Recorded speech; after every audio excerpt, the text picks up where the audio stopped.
শুভ সকাল বন্ধুরা, মিষ্টিস ফ্যামিলির একটি নতুন ব্লগে তোমাদের সবাইকে ওয়েলকাম। আশা করছি তোমরা সবাই ভালো আছো আর আমিও ভালোই আছি। আজকে হলো শনিবার আর এখন বাজে সকাল 6টা মতো।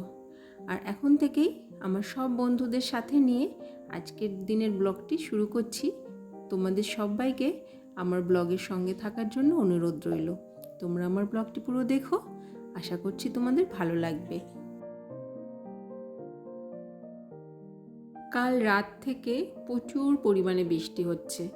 এখন বৃষ্টিটা একটু কম, কিন্তু আকাশ পুরো মেঘলা করে কালো হয়ে আছে। অন্যদিন এই সময় তো খুব ভালো রোদ উঠে যায়। কদিন তো খুব ভালো রোদ দিয়েছে আর সঙ্গে গরমও ছিল, কিন্তু আজকে যা ওয়েদার দেখছি মনে হচ্ছে না আজকে আর রোদ উঠবে। আজকে যেহেতু শনিবার, হয়তো একটু লেট করে ঘুম থেকে উঠলেও হতো, কিন্তু কি জানো তো, মাথায় না চিন্তা থাকে। আগের দিন রাতেই চিন্তা করে ঘুমোই যে না, আমি যদি একটু বেশি টাইম ঘুমিয়ে নিই তাহলে কাজের চাপ পরের দিন এত থাকবে, সারাদিন কাজ করেও কাজ শেষ করতে পারবো না।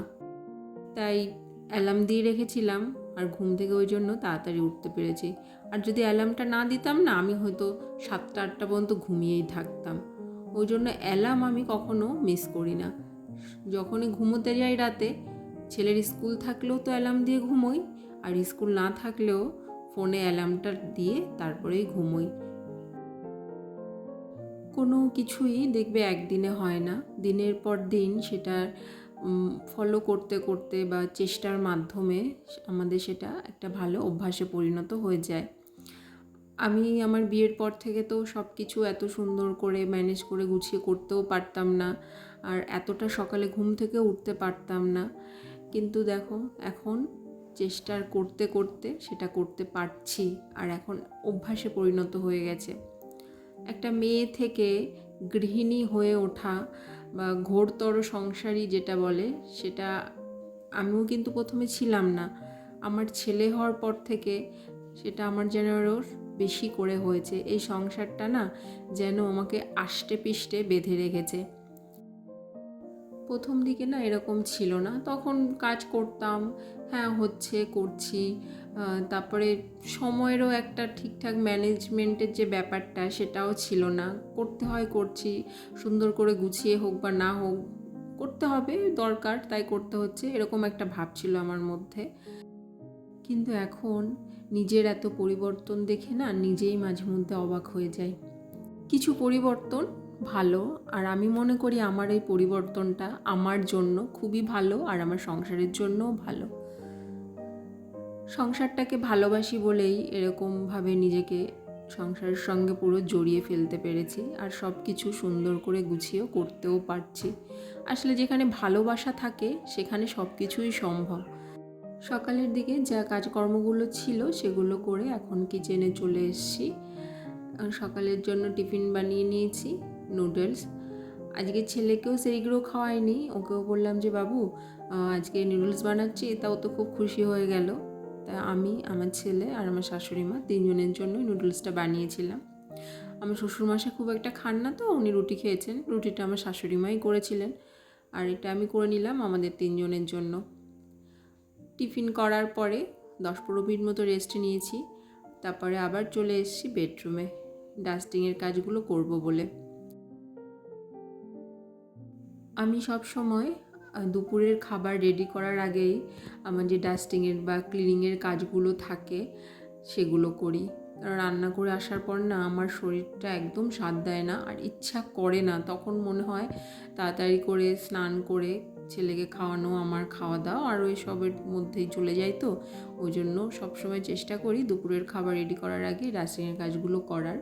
আর এইভাবে দেখেছি আমার সুবিধাই হয়। আর যদি আমি দুপুরের খাবার রেডি করার পরে রান্নাঘর থেকে এসে করতে যাব, সেদিন হয়তো আমার ডাস্টিংয়ের কাজ করাই হবে না। তো যেটাই যেভাবে যার সুবিধা সেভাবেই কাজ করা ভালো, যেটাই যে স্বাচ্ছন্দ্য বোধ করবে সুযোগ সুবিধা মতো সেগুলো করে নেওয়া ভালো, আর আমি এইভাবেই করি। প্রতিদিন তো ড্রেসিং টেবিলটার নিচের পার্টটা বা বডিটা সেটাই ক্লিন করা হয়, কিন্তু এর ড্রেসিং টেবিলের ওপরের দিকটা তো আর ক্লিন করা হয় না, মাঝে মধ্যে হয়, সেটা খুবই কম। তা আজকে ভাবলাম যে না, ওপরের দিকটাও একটু পরিষ্কার করে দিই। বেশি নোংরা জমে গেলে না সেগুলো আর যতই পরিষ্কার করার চেষ্টা করি না কেন উঠতে চাইবে না। তো মোটামুটি ডাস্টিংয়ের কাজ হয়ে গেছে। এখন একটু সোফাটা ক্লিন করে নেব। সোফার গদিটা তুলতেই দেখলাম যে আমার ছেলে ওর কী সব খেলনা ঢুকিয়ে রেখে দিয়েছিল। সোফার ওপরের দিকে তো পরিষ্কার করি, গদিটা তুলে খুব একটা পরিষ্কার করা হয় না, হয় কিন্তু মাঝে মধ্যে সেটা। তা আমি না বুঝতেই পারিনি যে ওর মধ্যে ওর খেলনা ছিল। ওর দুষ্টুমি তো এরকম চলতেই থাকে, আর বাচ্চারা একটু দুষ্টুমি না করলে ভালোও লাগে না। আমার ছেলে দুষ্টু, আমিও সামলাতে হিমশিম খেয়ে যাই, কিন্তু আমার ভালোও লাগে। কেন জানো তো, ওর এই ছেলেবেলাটা আমি আর ফিরে পাবো না। ডাস্টিংয়ের কাজ সমস্ত কিছু কমপ্লিট করে চলে এসেছি আবার কিচেনে। এবার দুপুরের খাবার রেডি করব। এসেই সবার আগে ভাতটা বসিয়ে দিলাম। এখন তরকারিগুলো সব কেটে নেব, তারপর মাছ ভেজে তরকারিগুলো রান্না করব। আজকে যা ওয়েদার দেখলাম, সকালে তো দেখেছো তোমরা, বলেছি তোমাদের সঙ্গে যে ওয়েদারটা এরকম। এখন বাজে প্রায় 10:30 মতো, কিন্তু ওয়েদার কিন্তু একদমই চেঞ্জ হয়নি, আর মনে হয় আজকে হবেও না। এখন তো আবার দেখছি ঝিরিঝিরি বৃষ্টিও শুরু হয়ে গেছে। ভালো লাগে না জানো তো, সামনে তো পুজো, তার আগে এই ওয়েদারটা সত্যিই ভালো লাগছে না। কিন্তু ওয়েদারের ওপর আমাদের তো কারো হাত নেই, তা যা হচ্ছে সেটা তো মেনে নিতেই হবে। তো তোমাদের সঙ্গে আজকে শেয়ার করি যে আজকে কী রান্না করছি লাঞ্চের জন্য। আজকে ছিল কাতলা মাছ আর চিংড়ি মাছ। কাতলা মাছটা আমাদের বাড়িতে বেশিরভাগ দিনই থাকে ছেলের পছন্দের জন্য, আর ও কাটা কম থাকে তো একটু, বড় মাছ খাওয়াতেও সুবিধা হয়। আলু টমেটো দিয়ে কাতলা মাছের ঝোলটা করেছি। তো আমার মাছের ঝোলটা তো রেডি হয়ে গেছে। ভাত হয়েছে, ডাল করা হয়েছে, আর আলু টমেটো দিয়ে মাছের ঝোল হয়ে গেল। আর একটা তরকারি করব মান কচু দিয়ে, আলু দিয়ে আর চিংড়ি মাছ দিয়ে। কচুটা রান্না করার আগে আমি প্রেশার কুকারে একবার সিটি দিয়েছি, না হলে না কচুটা ঠিকঠাক না সেদ্ধ হয় না, নরম হয় না। অনেক দিন পর মান কচু রান্না করছি। আসলে এখন না বেশিরভাগ জিনিসই রান্না করা হয় যে কোনটা সবাই মিলে খাবে সেটাই, কোনটা ছেলে খেতে পারবে, কোনটা আমার শ্বশুরমশাই তো একটু বয়স হয়েছে উনি খেতে পারবেন, এই সমস্ত কিছু মাথায় রেখেই সব কিছু রান্না করা হয়। কচুটা ছেলে তো খাবেই না, আর বাবাও খুব একটা ভালো খায় না। খাওয়ার মধ্যে আমরা দুজন, আমি আর আমার শাশুড়ি মা, সেজন্য না অনেক কিছুই ইচ্ছা থাকলেও মাঝে মধ্যে রান্না করা হয় না।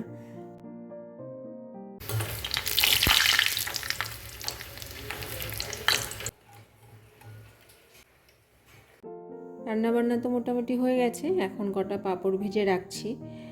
ছেলে খাবে, বাবা খাবে।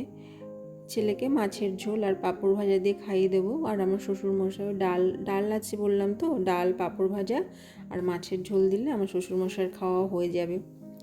তো রান্নাবান্না সব হওয়ার পরে এখন টেবিলটা ভালো করে মুছে নেব।